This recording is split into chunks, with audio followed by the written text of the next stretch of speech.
Rita. Really interesting day. Obviously, I want to get to the Labor report in just a moment, but let's start, if we can, with this drought package. I think it's fairly comprehensive. One of the criticisms I've had is there's no cash flow for farmers to buy in water, to buy in fodder, to freight in what they need to keep their breeding stock alive. There's also injections of money there for the towns, because of course the farmers do it tough. A lot of the businesses, the hairdresser, the others that you need in a country town, they disappear, they shut up shop. So there's a lot in there I like. There's also some money to provide to boarding schools that service a lot of these drought communities, because we all know these parents will be doing it tough when it comes to fees as well. Do you think it's going to hit the mark with the community? Because I think this issue, if I have to say, has got out of control for the government and they've been scrambling a bit. Do you think it's going to hit the mark? I think it will go some way to hitting the mark, but there is a lot of reputational damage there from the Nationals. There are a lot of people in those communities who just don't believe they are being represented as they should be, that they really feel the pain that they're going through with this drought. So there's some very, like you mentioned, there's some very practical measures in this plan that I think will go some way into appeasing those people who quite rightly feel like they've been abandoned by the rest of the country at that time of need. Yeah, it's interesting, Corin. You know, the National Party MPs, more than I think any other party, more than the Liberals, more than Labor, actually live in the seats they represent. It's almost right across the board you have that circumstance.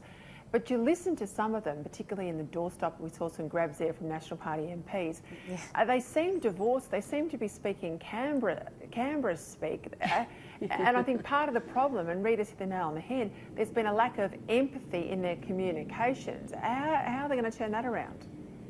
Well, I think you're right, and I think part of the problem here is they know they're under an immense amount of pressure. Even if you looked at all of the press conferences today, it was kind of a show of numbers and a show of supposed alignment in all of these things, bringing everyone up to the mic. Everyone had a say, trying to make a great show of unity.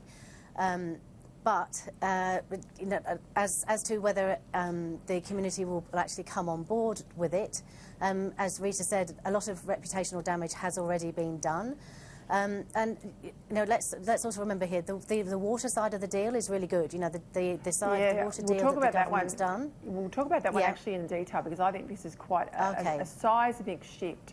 So you have the Premier in South Australia basically giving up 100 gigalitres of water to go back into the Murray-Darling Basin. That water will be made available to irrigators, and it will be made available at the price of $100 per gigalitre. Now, we know in some recent sales it's been upwards of $800 and $900 a gigalitre. Long-term price used to be about $135. So at $100, that's terrific value. And for this foregoing of water, South Australia will get $100 million. They'll ramp up their desal. They'll use that internally in South Australia. So South Australians won't be worse off. But we're feeding water back into the system, not for environmental flows, but for farmers. And I think this is a terrific move, Corin. Oh, it's absolutely fantastic. You know, I was a little bit concerned listening as all of this was unfolding today that it might be a case of too little, too late. But I think especially on the water side of the deal, it's definitely not too little. Hopefully it's not too late. I know that some farmers are saying that it has come too late. It's a shame that this kind of water wasn't made available sooner. And for some who've obviously left the land already, it has come too late. But I think that side of this deal is fantastic.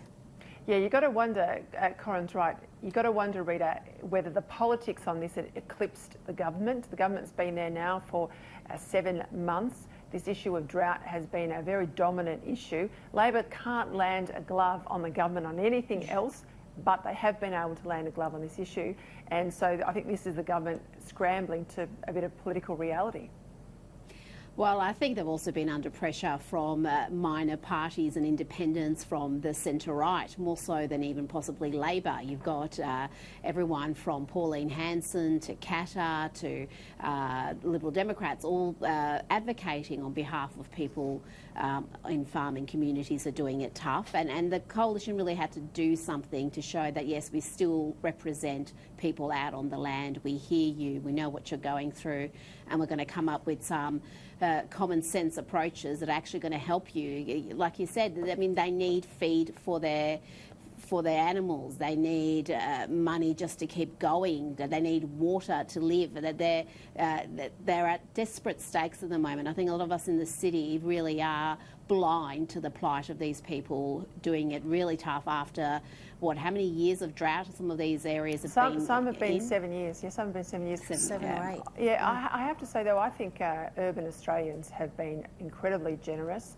I think there's been a lot of donations. I'm not confident the donations have hit the ground. Where have they gone? Yeah, correct. I'm not confident they have. And I'm also still a little bit in the dark about where the government is on this farm household assistance.